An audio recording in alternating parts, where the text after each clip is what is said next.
Hey everyone, welcome back to the Drury Outdoors 100% Wild podcast. I'm your co-host Tim Chelswick along with Mr. Matt Drury. What's up? How are you? I'm good, but we have a co-host. We're getting do. the band back together. The Voltron is complete. That's right. We're bringing in Mark Kenyon, and we're going to discuss, from Wired to Hunt, obviously, we're going to discuss a little success that he and I both had on the same day of all things. What's up, Mark?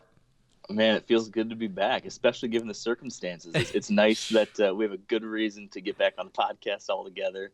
And we, like you said, we pulled it off on the same day, Matt. How crazy is that? It is crazy because I feel like, I don't know, I just feel like it's hard enough just to get a deer on the ground, and the two of us just seem to have that quality about us. And then to both kill one on the same day, I mean, the stars are aligning.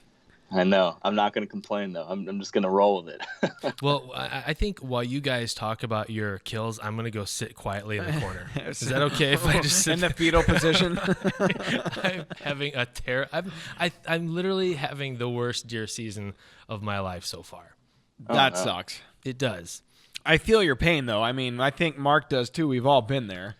Oh, yeah. And last year was a tough one, but it's so funny how quick it can change. You know, that's last year was the first year in a long time I didn't kill a buck, and you guys know the story there. I was holding out for Holyfield and everything, and now this year I'm having one of my best years. So it can all change. Well, has your mentality changed? Meaning, are you know, I know that Holyfield's still out there, but I know you got a couple other really good bucks there in Michigan, and has that kind of changed your mentality? Like, you know what, this unicorn that's out here, whatever. If he walks in front of me, great, but I'm kind of shifting my goals. A little bit, definitely. I mean, on that property where Holyfield hopefully is still alive, I don't have 100% confirmation. I just have like possible pictures and stuff. But on that property, I'm still kind of holding out for him. But my big difference this year was that I decided that the trips I had planned and the things I was going to do outside of that, I wasn't going to put on hold for Holyfield. So last year I canceled all the trips because I just wanted to be there if he was there. This year I had this Nebraska trip, and I was like, you know what, I'm going. So I did the Nebraska trip. I did a Montana trip again earlier this year, killed a buck on public land. So I'm able to have, you know, two great out-of-state hunts like that, and now I can focus on Holyfield starting tonight, and we'll give it a shot. So the pressure isn't nearly as high as it's been in past years, though, so that feels nice. How old is Holyfield at this point? 5 or 6. Okay. Depends on if my first year estimation was right. When I originally saw him in 15, I thought he was 3, but he could have been just a really good 2-year-old. So he's either 5 or 6. Okay. So, you know, I think the cool part of us jumping back on board, we could kind of backtrack a little bit, and I'd love to hear just a quick synopsis of what you're up to on the business side of things, because you've had some pretty exciting news over the last couple weeks. Yeah. So, you know, one of the big changes that was happening this past spring when I had, you know, shared with you guys that I was going to have to move away from doing the 100% Wild podcast is that I've now brought Wired to Hunt into a new company. It's called Meat Eater Inc., which is a new media company that we're building with some guys like Steve Ranella, his Meat Eater brand, and a handful of other content contributors. We're kind of building a network of different hunting and fishing and conservation-related voices in the space, building on a network of podcasts, shows, articles, all sorts of different types of digital content. So that's this big new thing I've been working on, and lots of exciting things there. But, you know, it's there's a lot going on. It's been a very busy summer and fall now, and but all good stuff. So I'm excited to see what's going to come in here in 2019, because I think this year was a lot about just kind of putting the foundation in place and getting people hired and, you know, getting an office and figuring out who's going to do what. And now 2019 is going to be all about really putting stuff out to the world that's going to be new and exciting. So I'm looking forward to that. Awesome, man. Cool. He called me the day after you killed your buck and I killed mine last week, and I had told him, I said, it's funny you called, because this morning I was at getting my windows tinted on my new truck, actually, and I was watching Netflix. They had Netflix running, and my Meat Eater was running, and I got to see both his episodes. Cool. Yeah, it was pretty awesome, man. Yeah, the caribou hunt turned out pretty cool on season 7 of Meat Eater on Netflix. So it was neat to be able to watch that. Yeah, I'm just happy that he's still joining us. You know, he's mainstream ask for his now. autograph. That's right. When I see him at the trade shows this year, he's gonna have a horde of people He's around just gonna him. go like this and walk past you. And No, I don't know no, that guy. I wouldn't be worried about that, man. The really cool thing about Meat Eater, among other things, is the broad exposure and the broad. People love Meat Eater, and it's not just hunters. It's friends that I know that aren't hunters, but just appreciate barbecue and just appreciate food in general. They're fans, and I think that's the kind of like overlap that we need to bring other people into. Like, they may not start hunting, but they're more on board with hunting now than they were before. Yeah. Yeah, I think we're definitely, approaching a lot of the content that we'll be producing in a way that hopefully can help bring new people into the fold There you go. and help also improve the overall perception of hunting to the outside world as well. As we know that that's important if we want to keep doing what we're doing. So I think a big part of our goals is to try to, really set a positive representation of what we're all about and what the hunting and fishing community is all about, and keep that front and center in all of our content and projects. So I think we have a great opportunity there. Pretty awesome, man. We appreciate you guys doing it. It helps us all, every one of us. Yeah. So Right back at you. Why don't you two idiots talk about your stupid deer that you killed? Well, let's start with yours, man. You told me, you gave me a few details, but it sounded like it was a pretty fascinating hunt.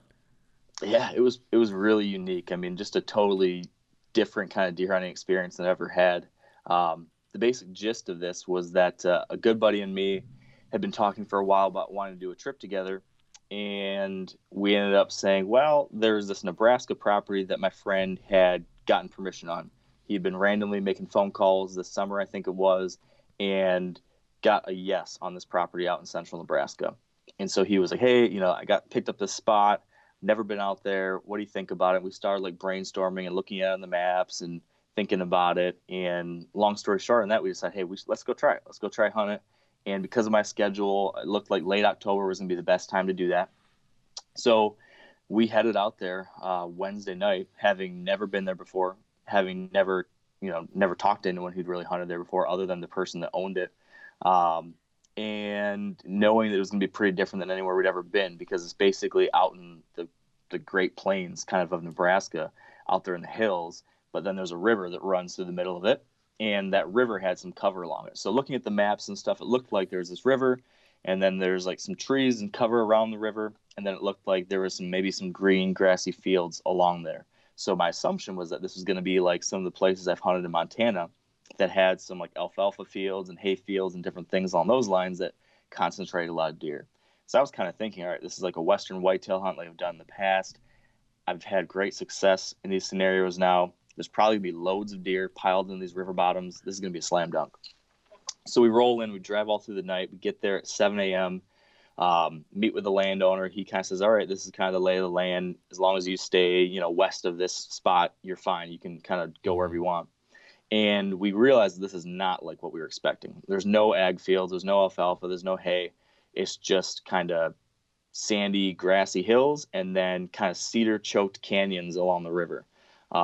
Really rugged stuff, big country, and tough access. Like this is in the middle of nowhere. So like there's a road that goes to this person's house, and then for 10 miles, there's 10 miles of river bottom that he owns that we get access to almost. But there's just basically like a tiny little 2-track that they run 4-wheelers and stuff on that goes part of that length. So it took us almost an hour to drive from this guy's house down to the area of the place that he was okay with us starting to hunt. And then from that point, trying to figure out where there might be deer was going to be a whole nother challenge. So that first morning we thought, okay, let's glass. So we just kind of drove around on this 2-track, which is more of like a cattle trail through the hills. Mm-hmm. Just trying to glass hillsides, trying to see down the river bottom, trying to see stuff. And what we found out was that there was actually a bunch of cattle all across the river bottom ground. Okay. And that was really concerning. And the landowner was like, oh, yeah, I didn't realize we had the cattle in here. I don't know how that's going to impact things for you guys. 14-hour drive. Negatively. Yeah. So we were worried about that, and we weren't seeing many deer at all. We saw, I think that first morning scouting around, we saw 4 or 5 deer, something like that. Just some does and 1 year-and-a-half-old buck, and then just tons of cattle. So we were nervous. And we did some kind of, because of the fact that it was a very short hunt, we only had 4 days to hunt. And it was brand new country. we knew we were going to have to be pretty aggressive with it. So we decided, all right, we're going to push into stuff. We're going to be aggressive because we need to figure out stuff now. We can't afford to sit and waste time. So we're going to kind of have to systematically work our way through these river bottoms. And that first day, like I said, did some scouting, saw very little sign. Some tracks, but no scrapes where there should be scrapes, no rubs where there should be rubs, lots of cattle. So we set up our camp. We're camped out here. So we're camped about 8 miles off the nearest road, set up our tents and everything, and decided, all right, all these cattle seem to be back on this first half of the property. There seemed to be some good-looking cover on the far west side, several miles down from where we were at. There are these kind of bowls, like big ridge lines, choked with cedars all around them, and then the river down low underneath it. And we thought that looks like great bedding, like probably the best bedding along the river that we've seen. So our plan for day one was to put our stands on our backs. We were actually using tree saddles, so wore our tree saddles and put our sticks on our backs and everything else. I needed my camera gear and everything, and hike 2 miles to get to this area because it was so rough you couldn't drive back there.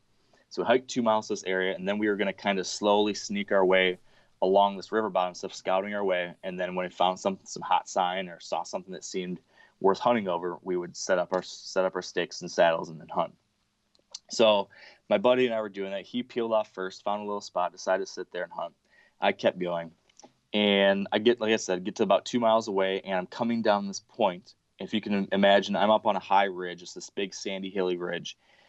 Down beneath me, maybe 300 feet, is the river, and there's kind of a maybe 80 yard to 100, maybe 80 yard wide kind of strip of flat ground along the river, and then it rises up into these steep cedared hillsides. And as I'm coming down this point towards the river, I see a deer standing like right in the river. Pull up my binoculars, and it's a nice 8-pointer, like a shooter 8-pointer. First deer I saw, good buck. So I'm like, oh man, that's awesome. So I scurry to try to grab my camera out of my backpack and get it up on him, and I film him a little bit. And he puts his head up and kind of starts walking towards my direction. So I realize, I bet I could sneak down. If I get down fast enough down this hillside through these cedars, he's not going to be able to see me because it's so thick. I might be able to get to the edge of those cedars, and if he comes my way, I might be able to get a shot. So I grab my bow and just start like almost sprinting / sliding down this hillside to try to get down there before he gets to me, while also doing that quietly enough. I'm like sliding under, like I'm literally laying on my back, shimmying down underneath branches and stuff, trying not to snap things. And by the time I get to the bottom, I'm like one set of branches away from the edge. And here he is coming by at like 50, 45, 40, 35, 25. And I can't get past these branches because he's right there. So I couldn't get a shot at him. He goes cruising by. He was basically cruising, and it was 3 p.m. So I see that. I'm frustrated and get a shot, but I'm also excited. Like, all right, that's what I want to see.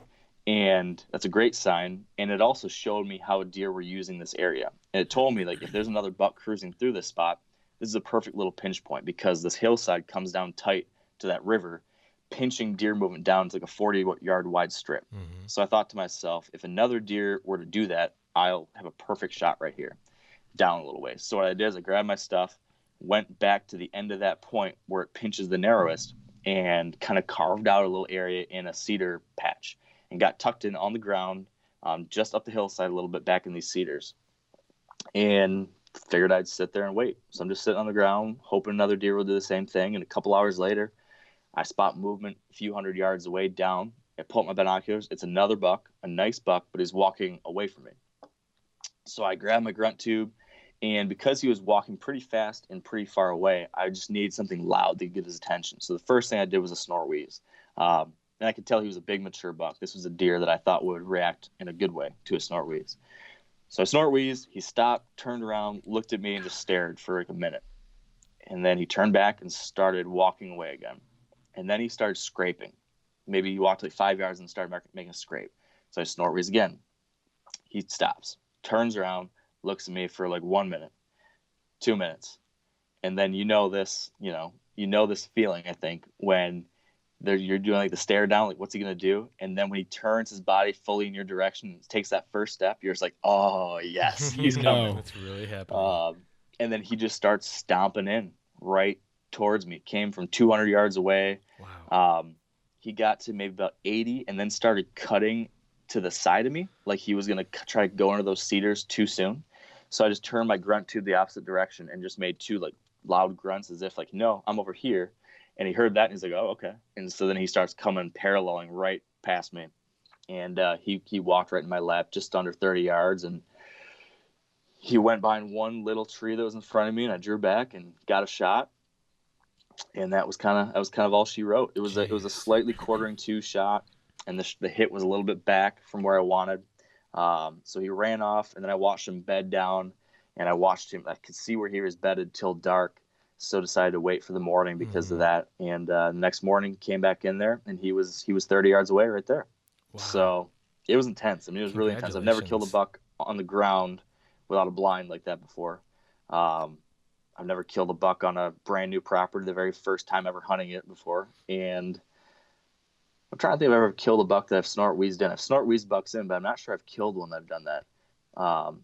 So it was all the way around. It was pretty darn cool. And the setting, too, was just insane. So it was quite a hunt.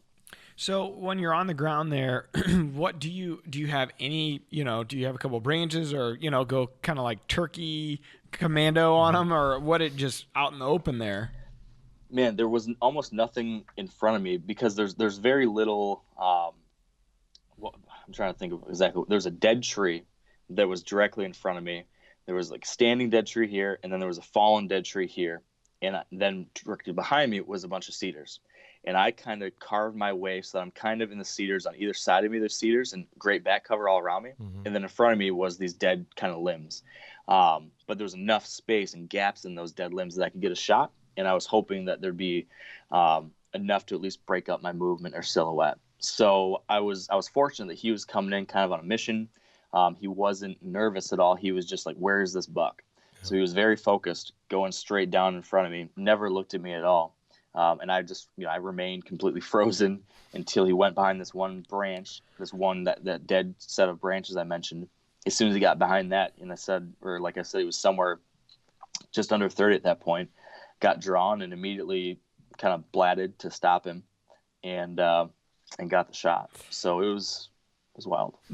Mark and Terry this is years and years ago in the 90s, they had a title called The First Time In. And I think it parallels in some ways here. And as much as anything, I think, that could be the first time there's been any human intrusion there in a long time, realistically, in that spot. I mean, you kind of had, you did right. You found bedding area. You got the MRI, figured out where they were moving to, and then realistically, like, they just may not have ever seen a human in that area before, or very little. Definitely very little, yeah. Compared to like Michigan deer, these deer are much, much, much less pressured.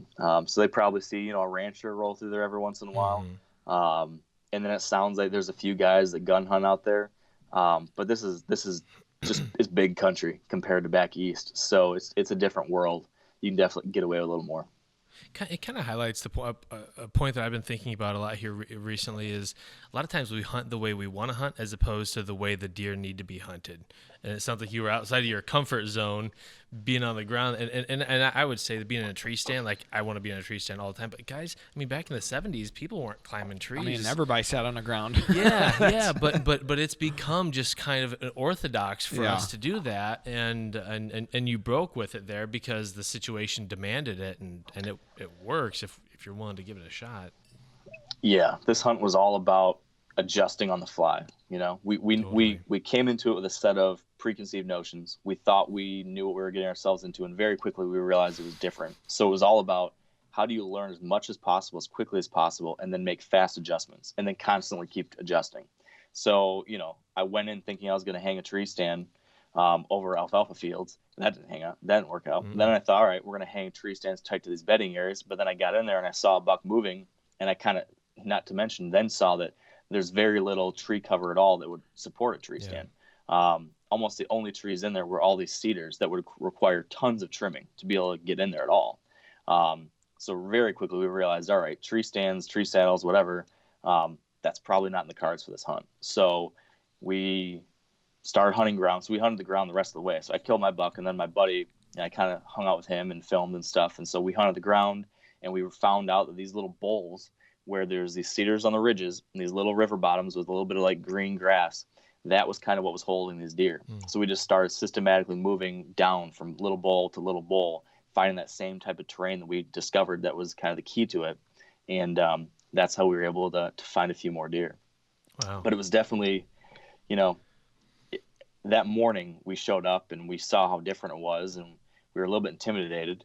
And we were looking at each other like, wow, we're in for what could be a total flop here. Yeah. And we're setting up our tent out in the middle of these hills, and it's like blowing 30 miles an hour wind. And I'm like, I don't even know if the tent's going to stay up. Like, this could be just a total disaster. You boys ain't from around here, are you?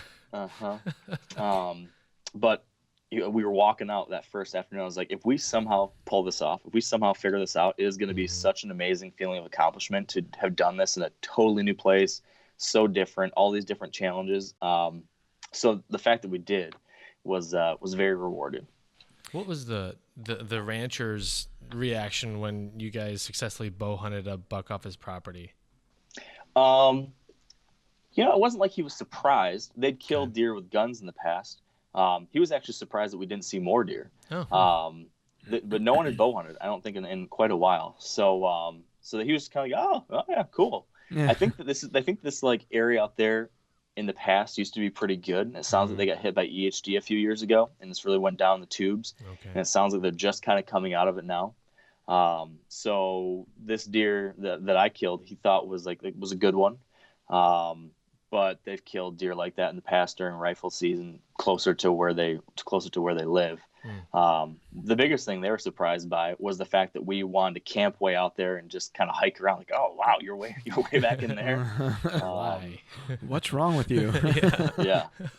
But it was fun. I mean, we went to bed every night with coyotes howling all night, and wake up in the morning and there's turkeys down the river bottom gobbling, clucking and purring like crazy. Cool. And there's nothing. I mean, there's no roads for miles and miles. There was no lights. There was no anything. So it was really cool. So Nebraska has some pretty epic turkey hunting. Did you open that door for a turkey spot this spring? We did mention, we're like, hey, would you ever be open to somebody else come out here and turkey hunt? And he's like, yeah, we might be able to do that. Nice. So this would be a cool place to do that, because we saw, I don't know, 50 to 100 maybe, something like that. So as you were kind of, I know how you are. I'm sure you did a lot of homework before you went to Nebraska, as far as looking at, topography and all that stuff. So did you use any apps to try to figure that out, or going blind, or what was the process there? Yeah, so definitely looked at maps a ton. I used the DeerCast app to see what my weather and situation was going to be like when we got out there. But as far as looking at the maps and scouting and stuff, I was using the Onyx Hunt app, which just is great for seeing, the private property borders, the topography, all the cover. You got your aerial view, anything you need to see on there, you can. So we spent a lot of time looking at that. We kind of pinpointed a bunch of spots that we thought would be the best. And again, we were making assumptions, thinking these green fields were maybe some kind of hay or ag, and then seeing this thick, brushy stuff and assuming that was going to be the best bedding. So we marked the spots where there was these deep river bends that had big chunks of cover on them. And then we marked the spots where it looked like there might be river crossings coming across those S-bends coming towards that food. And our plan was on day one to show up and in truth kind of verify those spots. But when we went to go check those spots, most of those were in the area where all the cattle were. And I should clarify, a big part of what we did that evening was, in the morning we found out where all that cattle was, but we found that there was a fence that they were not past.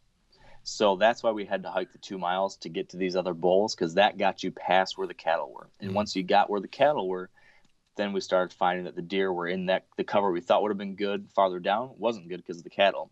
But when we found that same kind of stuff farther west past the cattle, that's where the deer were. So that was a big kind of delineating line from good to bad. And once we found that, it definitely helped us narrow our focus. Nice. Cool.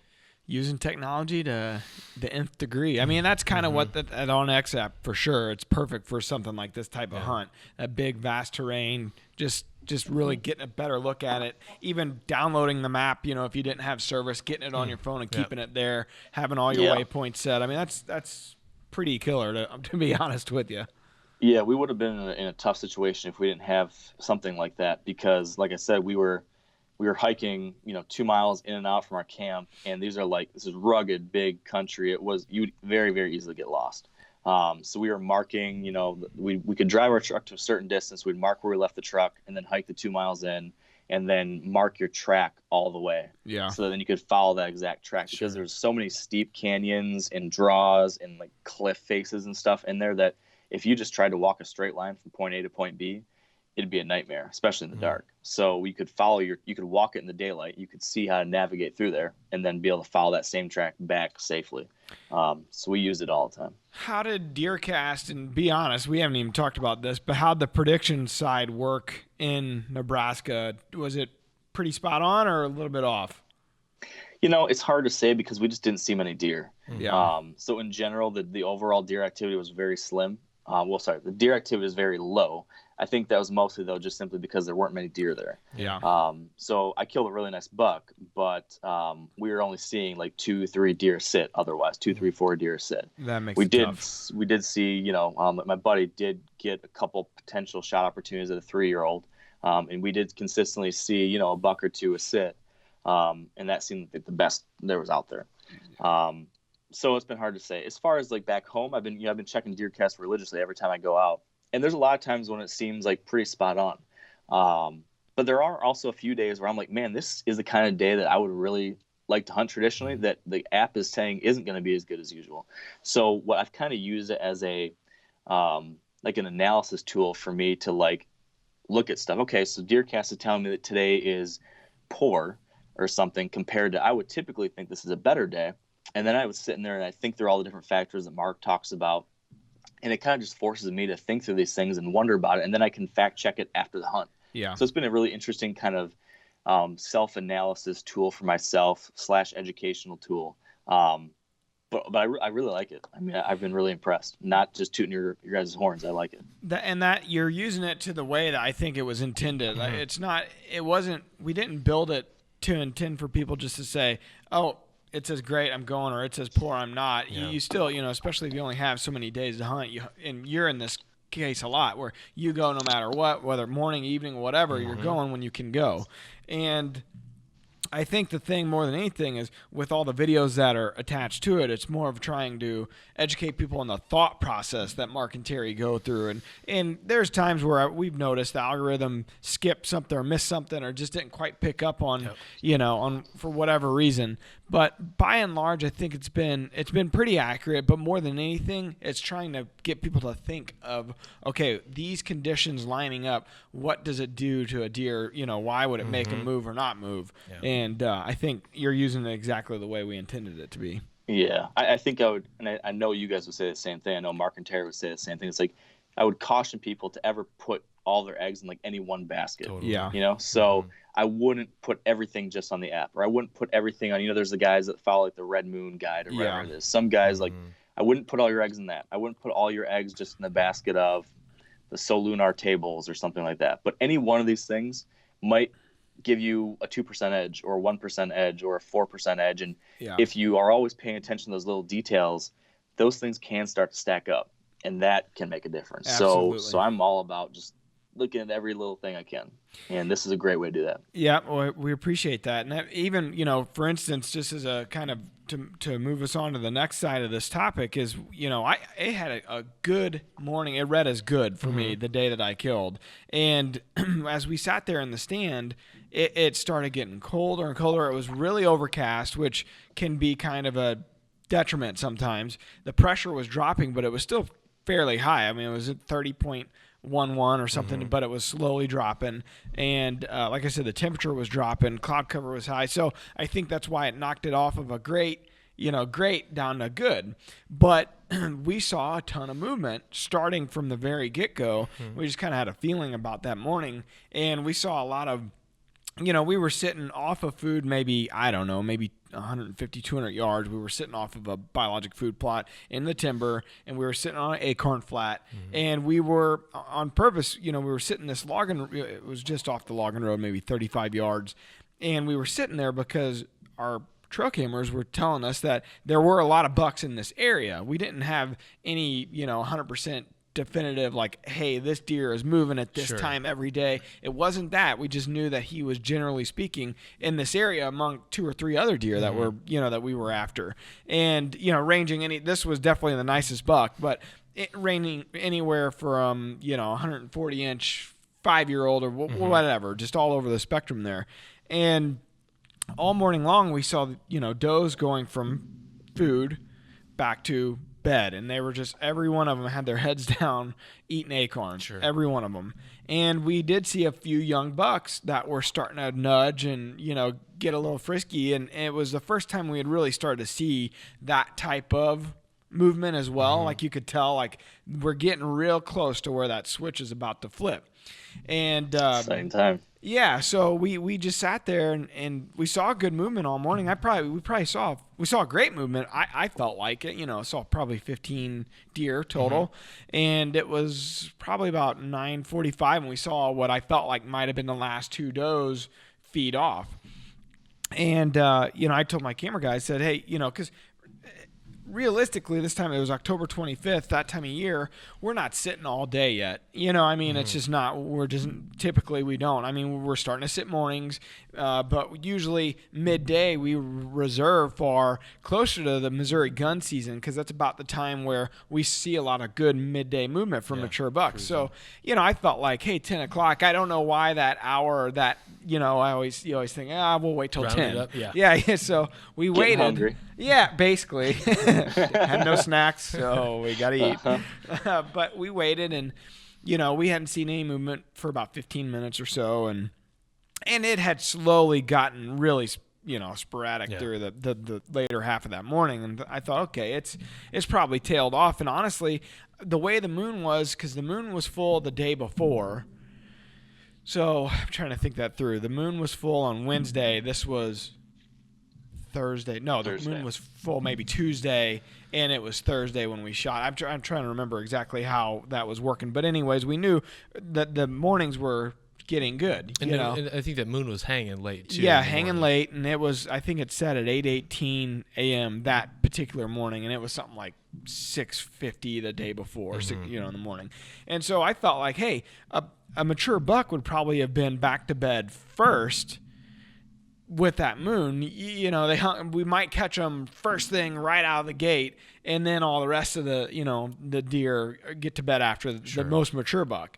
And I guess that was the one thing that I really learned in this hunt. And Dad looked at me like I was crazy when I brought that up, like, oh no, But I'm sure if I would have said it the other way, he would have been like, oh no, you idiot. You can't do anything right there in that situation. But I just kind of assumed the most mature bucks would be the ones that go back to bed first with the moon hanging like that. And I thought, and then you'd see the rest of the movement. So we sat there. It was 10 a.m. I said, all right. I told my camera guy, we're 2 separate trees. I said, all right, let's pack up and, let's get ready to, we'll just kind of take our time and we'll get out of there.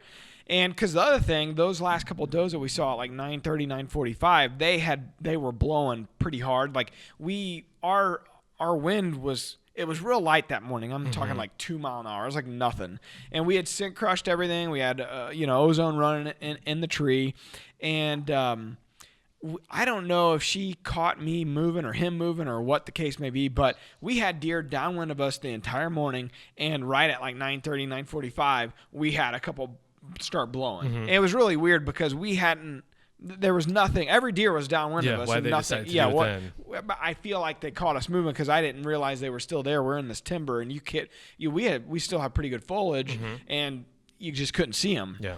Unless you really saw them moving. If their heads were down and they were eating and not moving, you didn't. It was hard to pick them up. So I felt like maybe they caught us moving. Well, anyway, so at 10 o'clock, I'm like, all right, let's get down. So we'll pack everything in my pack. I put the arrow back in the quiver. He puts the camera in the camera bag, and he has his DSLR camera out, and we hadn't really taken any like beauty shots. It was so pretty in there. I mean, the leaves are really turning. It's just beautiful. It's it's like a, what is that guy's name? Ross. Kincaid? No, Bob Ross. It's a Bob Ross painting. Pretty little trees, everywhere. And so Forrest, the camera guy, he said, hey, I'm going to take a few shots. Is that okay? I said, oh yeah, no worries. We'll just sit here and hang out. It's such a pretty morning. Yeah. So I lower my bow while he's doing that. And I'm just kind of leaning against the tree, waiting on him. I'm hooked in. At this point, I hooked into the lifeline, and we got at Dad's place. He's got a bunch of these bolts in the tree. So I hooked in the lifeline, and I see a year and a half about 35 yards up from us, and I said, "Hey, buck," and I look up and so he sees him. Okay, it's a year and a half, whatever. So he keeps filming, and so at this point I'm looking around. I'm like, wait, I wasn't expecting that. Mm-hmm. So I look up. Maybe it's not game over. And we're in a spot. It's on a logging road, but there's a tree stand across this logging road called Matt's Killing Tree. I've killed 3 bucks out of it, mm-hmm. and I think I'm the only one that ever sits there. You know what I mean? Like it's my tree, and I've had a lot of good luck always in the mornings. Well, one of them, the first one I killed, was in the afternoon, but the other 2 were in the mornings. Always had great sits there. Mm-hmm. Well, Dad had sat there last year one time, and he saw a bunch of bucks on the other side, on the west side of this logging road. And so in the off season, they hung a set here where they felt like we had a lot of trails and they felt like a lot of movement was. So anyway, so I'm looking up this logging road, and out steps a body, and I could tell it wasn't a doe, but I couldn't see the rack, and I had my binoculars in my pack, and it was one of those deals like, oh. So I'm looking and I can't really tell, but I say, "Hey, buck," with more urgency. And the camera guy's looking at me, Forrest is looking at me. And I look at, and apparently we got this on camera because he was filming, and I said, "You better grab your camera." And I grab, I don't know why, because I usually don't do this, but when I lower my bow, a lot of times after I've lowered it, I just throw the pull-up cord. I throw it down on the ground, And this time, for whatever reason, I had tied it to my belt loop. Sure. And sure enough, I'm really glad I did, because you would have never seen somebody move so fast so quietly. He's giving himself rope burns. Yeah. And so a second buck steps out, and they're right under my killing tree, and they hit the logging road, and they're making a monster scrape. And what's the distance at this point? I bet they're 70 yards, 60 yards, somewhere in there. And so he's getting his stuff out. I get the bow up. I knock an arrow real quick. I put it on the bow hanger, and then I turn around so my back's to him, and I slip out of my backpack, and I hang it back up on the other bow hanger we had, and I'm trying to slowly unzip it. And at this point, I don't know what deer it is or who it is. I just know mature buck, get ready. It may happen. So I unzip, and I pull out my rangefinder, pull out my binoculars, because honestly, I don't know why, but I just always want to get a set of binoculars on the deer, even if they're within 50 yards and you could tell it's a shooter. I always like to just verify who or what. So I put the binoculars on. I get a quick glimpse and say, okay, it's mature. I still really don't see who exactly it is, because the foliage is so thick there, and they got their heads down just eating acorns. I mean, all 3 of them are just eating. So the camera guy gets on him, and he, for whatever reason, that morning, I sat this tree 2 other times this year, and I had been sitting, like I said, there are two separate trees, and I had been sitting in what apparently was the cameraman's tree. I didn't realize it, but it was the closest to the logging road, and I thought that's where our shot was going to be. So I was sitting that tree, and then the cameraman stand was actually the hunter stand. I should have known better, because the cameraman stand was actually a little bit lower, which is in our setups is indicative of that being the hunter stand. Well, thank goodness I did, because the camera guy, I really had no view of these deer hardly, but the cameraman had a decent shot at him the whole way in. So he got on him, and he says, "Hey, that's that." So Dad was texting Forrest and I that morning a couple pictures of shooters. He's like, "Hey, I think that's that deer, the first decent buck." He goes, "I think that's that deer your dad sent me a picture of this morning. Sent us a picture of this morning." I said, "Oh, okay." He's like, "Oh, that one behind him, that's gnarly. That's that big deer."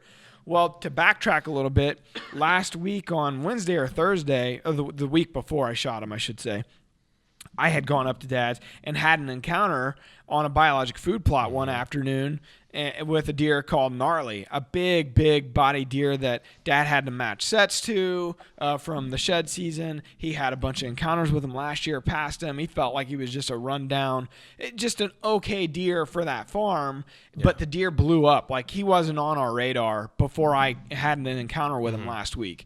And he put on probably 25 inches of That's of incredible growth in 1 year. in that year. And Dad said he was the last set of sheds. He found them, not far from our where we stay at, where our bunkhouse is.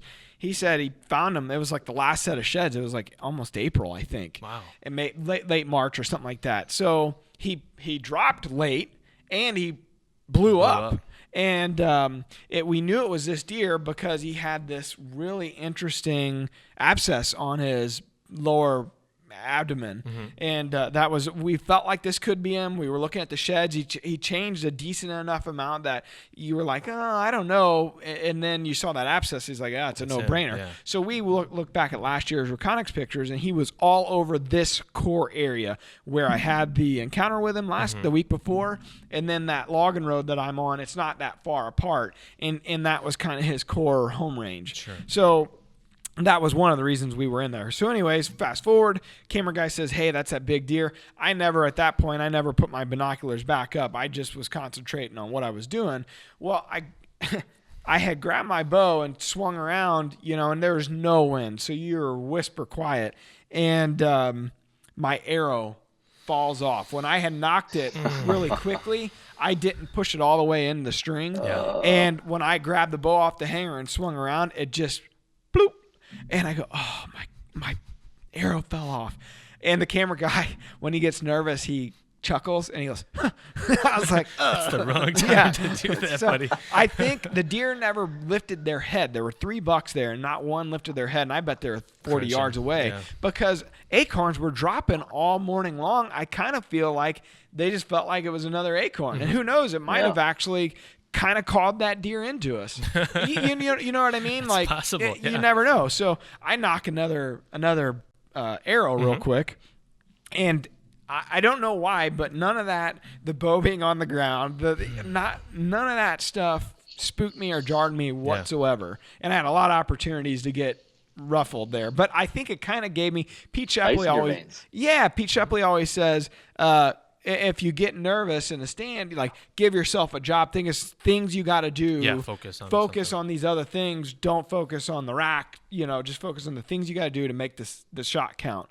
And so the first year and a half, he goes out to the logging road, and the other deer that was with these 3 kind of bumped him and runs after him and falls him, and then they cut our track on the logging road.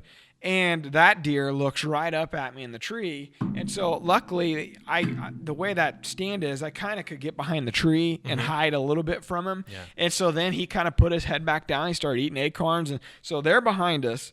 And meanwhile, the big deer, Gnarly, he's probably 35 yards, in front of us here and working his way in. And so I just forget about what's behind us and hope that they don't see us moving. Sure. Try not to move a lot. But like I said, my tree was kind of blocking my movement. Camera guy's tree, he would have been seen pretty easily from the logging road. So, but he was dead still too.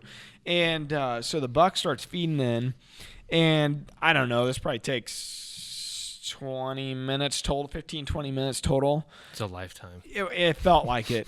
And in the meantime, I'm wrapped up in my pull-up cord. Why not? My legs are wrapped up in this thing because I've twisted and turned so many different times that, I had to tie it onto my belt loop.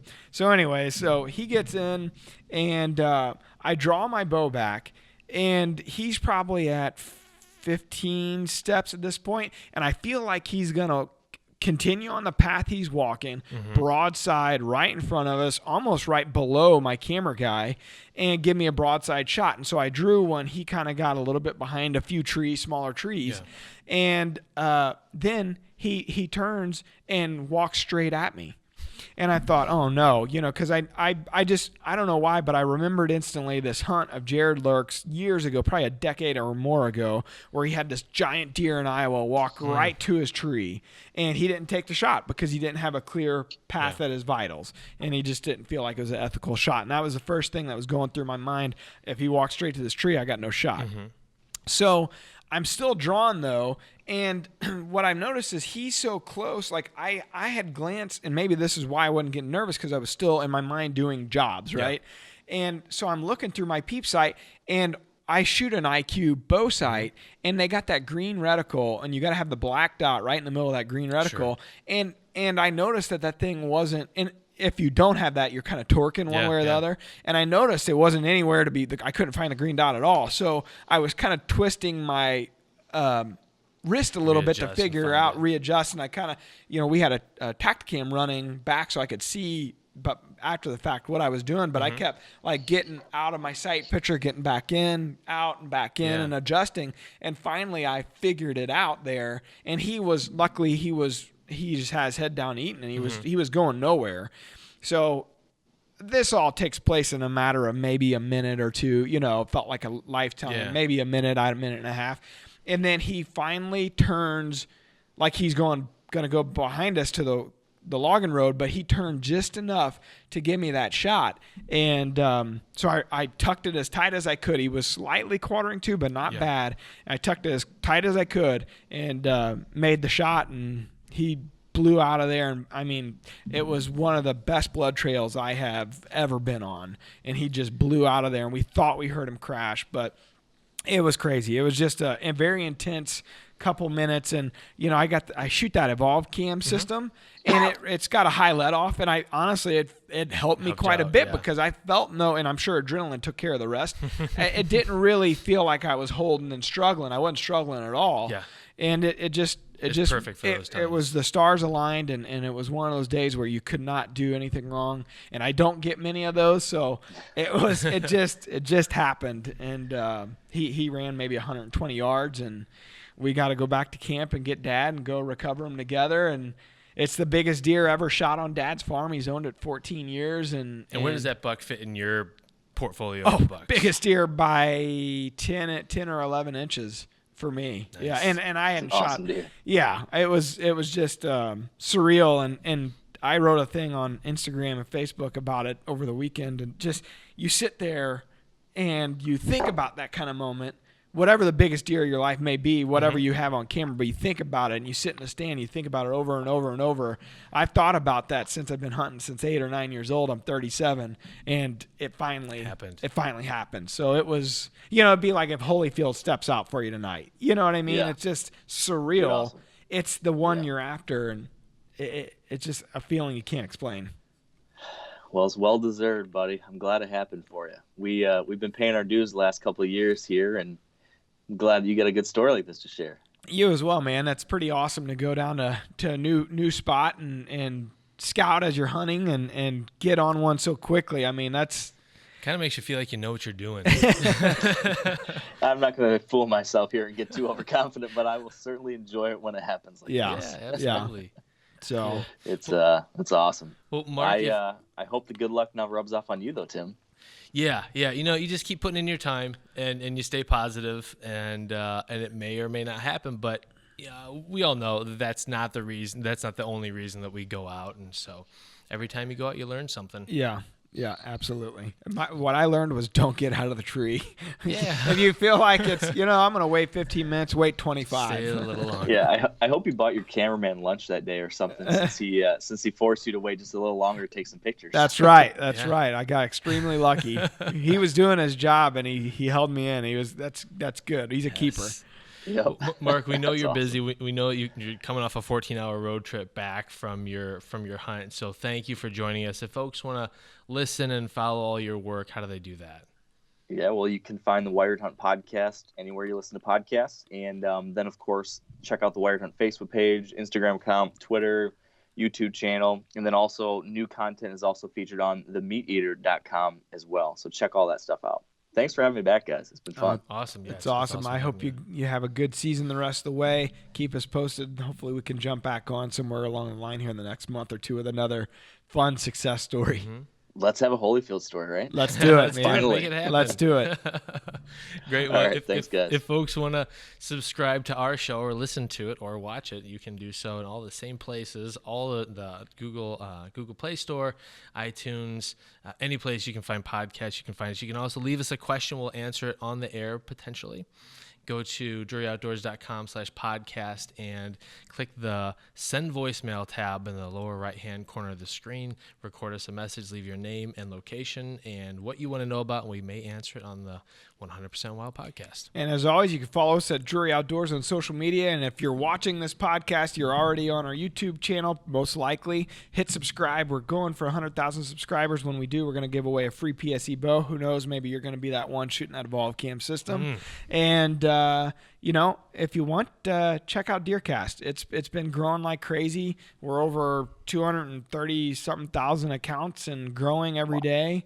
And I think you'll like it. There's a lot to learn there. There's a lot of content, a lot of information, and give us some feedback. So yeah, and you can see Matt's kill shot on Gnarly in DeerCast. That's right. The only place you can see it. All right, DeerCast now. Of course, we're talk about Taylor killed a giant last week. Mark killed a giant. It's a parade. We had Tom Ware killed one. John Odell killed one. I mean, we had a really good week last week. So if you want, go over to DeerCast app, check it out. The DeerCast Now section have all the kills as they're happening this fall. That's something we've never done before. So it's worth getting right there. Absolutely. Well, I think we've pretty much wrapped it up. Why don't we shut this thing down? All right. Until next time, Mark, good luck, safe hunting, and we appreciate you joining us, buddy. Thanks, guys. You too. All right. ya. Peace. We're adding new videos every week, so make sure to click that subscribe button and check out all of our amazing content. This episode of DoD TV is brought to you by Lacrosse Footwear.